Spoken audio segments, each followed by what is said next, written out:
Es egresado de la Universidad Iberoamericana. Ha sido funcionario del gobierno de la Ciudad de México durante las administraciones de Andrés Manuel López Obrador y Marcelo Ebrard. Actualmente es el coordinador de Morena en la Asamblea Legislativa del Distrito Federal. César Cravioto, en Periférico 1313.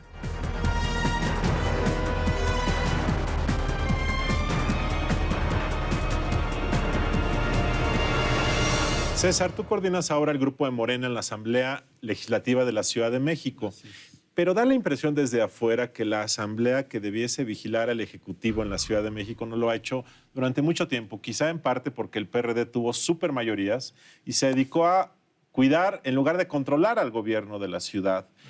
Y da la impresión de que esa situación se mantiene. Pero dinos tú, Morena, que es una nueva fuerza, ¿tú cómo ves el funcionamiento de la Asamblea Legislativa? Bueno, cuando iniciamos esta legislatura, justamente la composición de la propia Asamblea daba para pensar que iba a ser algo distinto. Sí. Yo antes de que tomáramos posesión, pues platiqué con los coordinadores del PRI y del PAN, también el del PRD, pero sobre todo con el del PRI y del PAN, diciéndoles, pues ahora la oposición en la ciudad tiene mayoría en la Asamblea Legislativa y podemos ser un contrapeso.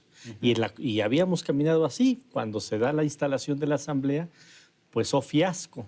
Lo que vimos que el PAN y el PRI pues se fueron de aliados del PRD, primero para que tuvieran el control los 3 años de la Comisión de Gobierno, y después todos los temas que hemos tratado que son un contrapeso en la Ciudad de México, en el gobierno de la ciudad, el PAN y el PRI votan con el PRD para que los secretarios no comparezcan, para que no haya puntos de acuerdo que le duelan a la ciudad. Pues porque hay un acuerdo entre el PRI, el PAN y el PRD en la Ciudad de México para proteger al jefe de gobierno, Miguel Ángel Mancera. Pero ¿bajo qué criterio? ¿Cuál es el beneficio del PAN y del PRI de actuar así? Bueno, yo creo que el PRI viene desde el tema de Cuauhtémoc Gutiérrez, donde el gobierno de la ciudad le perdona la cárcel a Cuauhtémoc Gutiérrez. Yo creo que desde ahí se teje una alianza, y el PAN pues se entiende por esta lógica de acuerdo con el PRD en las elecciones estatales de este año. Entonces nosotros así lo vemos, porque es absurdo que no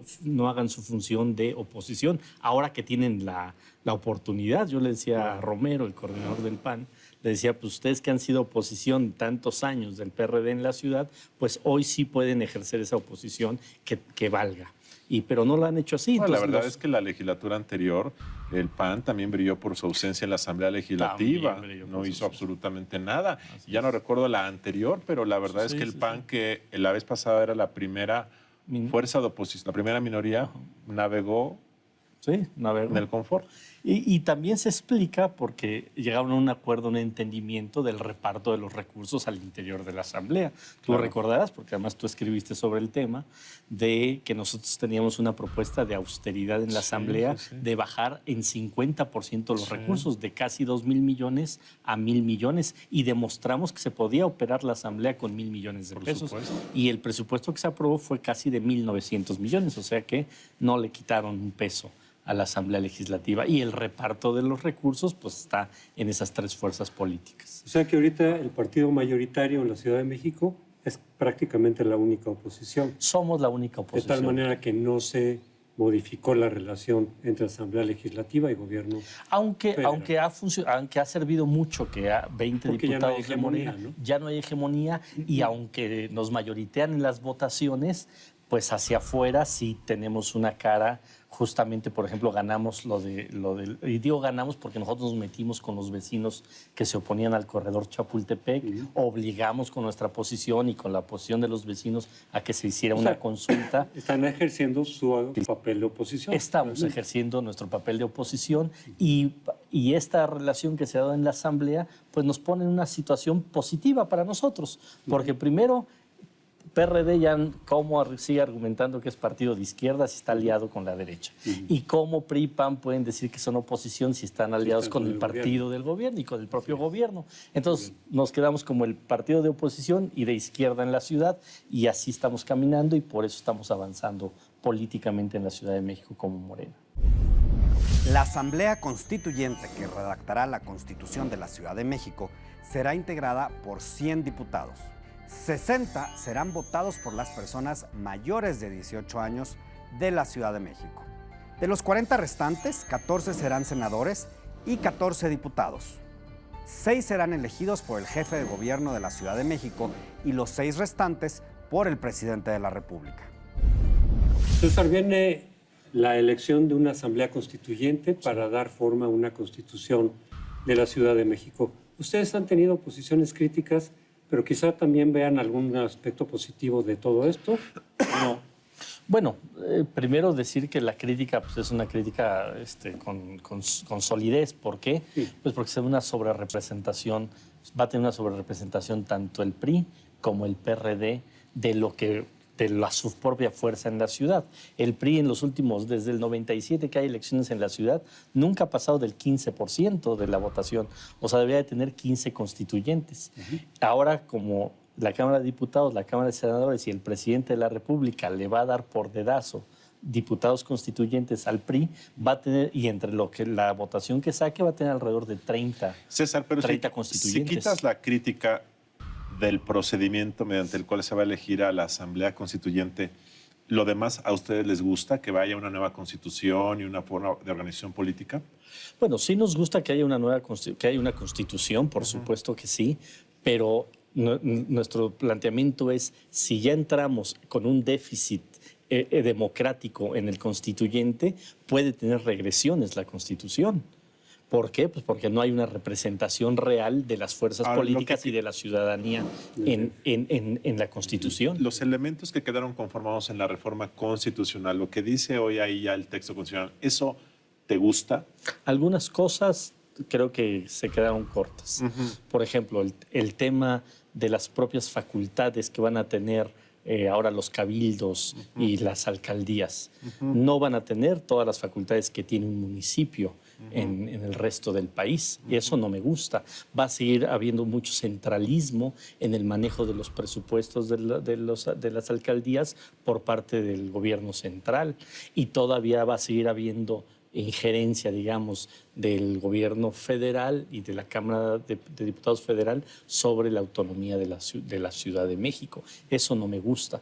No me gusta tampoco el incremento en la burocracia que vamos a tener a partir de esta reforma y de esta Constitución. Esas partes no me gustan. Ahora, a la crítica que tienen ustedes sobre la conformación de la Asamblea Constituyente, que tiene sentido lo que ustedes dicen, pero yo se lo plantearía de otra manera, a ver qué te parece.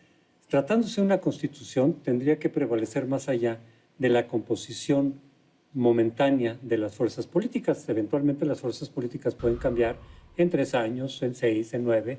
Y en ese sentido no es adecuado lo que se está planteando de que las distintas fuerzas políticas en cierto equilibrio sean las que estén presentes para hacer una constitución que se prevé, que no es un programa de gobierno, sino que se prevé como una configuración política de largo plazo. Bueno, pero la foto que tenemos que tomar es la foto actual de la configuración política en la ciudad. Y aquí, insisto, va a haber una sobrerepresentación de quien no tiene la representación que te da la ciudadanía. Y no es de la última elección, es de los últimos casi 20 años que ha habido elecciones en la Ciudad de México. Entonces, sí me parece que es aberrante esta sobrerepresentación. Pero el otro tema es los ciudadanos, ¿dónde quedan? Los sin partido, los independientes. Se vuelve a juntar la clase política para decir, aquí solo los partidos políticos son los que mandan. Un ciudadano de a pie tiene que juntar 73,000 firmas y tener que hacer una asociación civil para esto. Que hay diputados locales con mucho menos votación y llegaron a la Asamblea. No, todos. Todos. Yo que fui de los más votados tuve menos de 30,000 votos. Ningún diputado local tuvo 73,000 votos. Que es absurdo. Es absurdo. Entonces, le cierran las puertas a los ciudadanos y dicen, ¿quieres ciudadano? A partir de los partidos. Por eso Morena tomó la determinación de que el 75% de su lista van a ser ciudadanos, no van a ser militantes de Morena. Porque es una manera de decirle a los ciudadanos, aquí hay una vía para que ustedes puedan tomar decisiones y ustedes puedan llevar la voz de la ciudadanía al constituyente. Pero eso es una gran aberración también, no solo la sobrerepresentación del PRI y del PRD, ¿no? Los capitalinos votarán por los 60 diputados el 5 de junio y el INE será el encargado de organizar la elección. El Consejo General del INE fijó en más de 101 millones de pesos el monto de financiamiento público para los partidos políticos nacionales y los candidatos independientes. Este total se repartirá de manera igualitaria entre los 9 partidos con registro nacional y el conjunto de independientes. Tocarán más de 10 millones a cada instituto político. César, yo tengo una gran pregunta, que es lo que yo creo que se hace la gente que nos ve. Más allá de la técnica judicial y del procedimiento para elegir a los constituyentes, la verdad es saber si al ciudadano de carne y hueso en las calles va a cambiar su vida para bien. Y yo tengo dudas. Yo, de hecho, creo que el gobierno actual y los delegados actuales y la asamblea podrían hacernos mejor la vida si hicieran mejor su chamba con las leyes que tenemos. Así es. Y esa idea de que vamos a cambiar la Constitución para ahora sí ser felices, creo que es el gran desafío que me cuesta trabajo pensar que va a traducirse en algo concreto. No, es que lo que dices es muy cierto. No se siente en la sociedad que hay una gran efusividad por la Constitución. No se percibe en qué va a beneficiar ya en la vida diaria al capitalino la Constitución, y el que nada más el de adiós DF, hola CDMX, pues eso qué. O sea, yo creo que seríamos más felices si la asamblea hiciera mejor su trabajo. Claro, porque y si el gobierno de la ciudad. Menos baches, tendríamos menos corrupción, tendríamos cosas muy concretas, Bueno, que es lo que la gente espera. Asamblea y delegados, ¿no? Sí, Todos. ahora, en ese sentido, creo que el gran debate en el constituyente debe de ser justamente las facultades que les demos a los ciudadanos para decidir sobre esta ciudad. Creo que ese va a ser el gran tema. Si la Constitución genera, digamos, el mecanismo para que los ciudadanos tomen las decisiones más importantes sobre el rumbo de la ciudad, entonces sí valdría la pena. Si termina siendo un documento que fortalezca más las facultades del gobierno, de los diputados, de los partidos políticos, entonces va a ser un gran fiasco para la sociedad. Y ese es el tema en el que nosotros nos estamos enfocando mucho como Morena. ¿Cómo logramos que la Constitución le dé más facultades desde revocar el mandato, desde el presupuesto participativos reales, desde decisiones como si se pone una rueda de la fortuna en Chapultepec que nos compete a todos y que no debe ser una decisión de un burócrata en una oficina, etcétera, hasta el desarrollo urbano que debe darse en las distintas colonias de la Ciudad de México. Y algo que está faltando, yo diría que en todo el sistema político, mecanismos de rendición de cuentas eficaz, Y claro. pero que nos los puedan dar a los ciudadanos para que de veras nosotros podamos impulsar eso, porque a veces cuando la decisión viene de arriba se queda... Sí, no, bueno, y más participación de los ciudadanos en la rendición de cuentas, porque hoy pues, los ciudadanos no pueden meterse a las entrañas a ver qué está pasando con las licitaciones, etcétera. Si logramos que a partir de la Constitución se den este marco para que los ciudadanos se puedan meter más, creo que podemos tener un buen avance. Si no, pues va a ser solamente más burocracia, insisto, más facultades para los políticos y la ciudadanía donde queda. A lo mejor nos preocupa mucho lo que ya está planteando el PRD, de decir unas 4 o 5 delegaciones más. Eso implica presupuestalmente otros 8,000, 10,000 millones de pesos más del presupuesto de la ciudad para más burocracia. Imagínense a los ciudadanos 5 delegados más con sus estructuras, con sus secretarios, con sus directores generales, con sus jefes de departamento, toda la burocracia que se va a crear. Ustedes estarían claramente en contra En de eso. contra, totalmente en contra. Pues no se trata de ampliar la burocracia. Por supuesto que ampliar, no, al contrario. Por supuesto, sino mantener... Pero yo creo, César, que Así si es. ustedes se mantienen firmes en ese tema de no más burocracia, de reducir el financiamiento de los partidos políticos, porque eso sí se puede poner en la Constitución, Así es. y además de que la Asamblea Legislativa de la Ciudad de México, ahora será el Congreso de la Ciudad de México, tenga menos burocracia interna, que está fuera de proporción, yo creo que aunque no ganasen los votos, van a ganar la simpatía de mucha gente. Sí, porque esa es nuestra apuesta. Nuestra apuesta es contrastar lo que va a presentar el jefe de gobierno y lo que nosotros vamos a presentar. Y que la ciudadanía vea cuál realmente es de avanzada, cuál realmente está viendo hacia los ciudadanos y no está viendo hacia la burocracia y hacia los partidos políticos. Exactamente, nosotros vamos a contrastar esas dos muchas visiones. gracias por habernos acompañado. No, pues esta gracias a noche. ustedes y pues va a ser un año muy activo. ¿Cómo no? Los esperamos la próxima semana aquí en Periférico 1330.